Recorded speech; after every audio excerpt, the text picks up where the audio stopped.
#Dr. Johnners అని type చేసి మీ questions అడగండి, తప్పకుండా రిప్లై చేస్తాను. జయశ్రీ, సొంత పిల్లల జుట్టు ఫాదర్ కానీ మదర్ కానీ హెయిర్ ట్రాన్స్ప్లాంటేషన్ చేసుకోవచ్చా?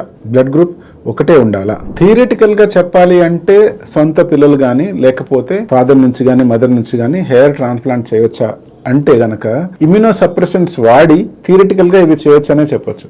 కానీ ప్రాక్టికల్గా ఇది నాట్ పాసిబుల్. ఎందుకు అంటే మన ఇమ్యూనిటీ అంటే మన రోగ నిరోధక శక్తి ఏదైతే ఉంటుందో అది పొరపాటున ఫాదర్కి మదర్కి కానీ లేకపోతే పిల్లలకి కానీ ఎంత మ్యాచ్ అయ్యే హెయిర్ ఉన్నా లేకపోతే బ్లడ్ గ్రూప్ సేమ్ ఉన్నా ఇట్లాంటి కొన్ని పారామీటర్స్ ద్వారా మ్యాచ్ అయిన తర్వాత కూడా ఇంప్లాంట్ చేసినట్లయితే మీ ఇమ్యూనిటీ అటువంటి హెయిర్ని బయటికి తోసివేయడానికి పూర్తిగా ప్రయత్నం చేస్తుంది.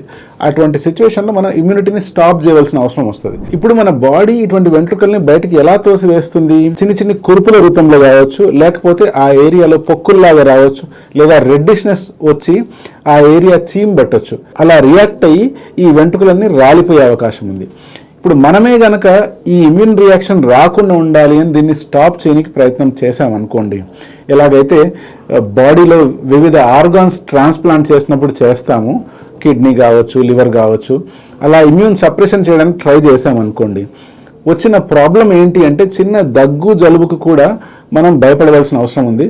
But over a period of time eventually ఆ ఇంప్లాంట్ చేసిన వెంట్రుకలు రాలిపోతాయి. ఫైనల్గా చెప్పేది ఏంటి అంటే ఆటోగ్రాఫ్ట్స్ అంటే సొంతంగా మన బాడీలోని హెయిర్నే మనం ట్రాన్స్ప్లాంట్ చేసుకోవడం చాలా సులభము అండ్ సేఫ్ పద్ధతి. అలా కాకుండా వేరే వాళ్ళ గ్రాఫ్ట్స్, అది సొంత పేరెంట్స్ అయినా సొంత పిల్లలైనా కూడా ఇంప్లాంట్ చేసినట్లయితే మన బాడీ వాటిని ఫారిన్ ఆబ్జెక్ట్స్ లాగానే లేదా ఫారిన్ ఎంటిటీస్ లాగానే చూస్తుంది. ఇదే కనుక పెద్దగా అయితే ప్రాణం వరకు వచ్చే ఛాన్స్ ఉంది. సో జుట్టు కోసం అంత రిస్క్ తీసుకోవడం మంచిది కాదు.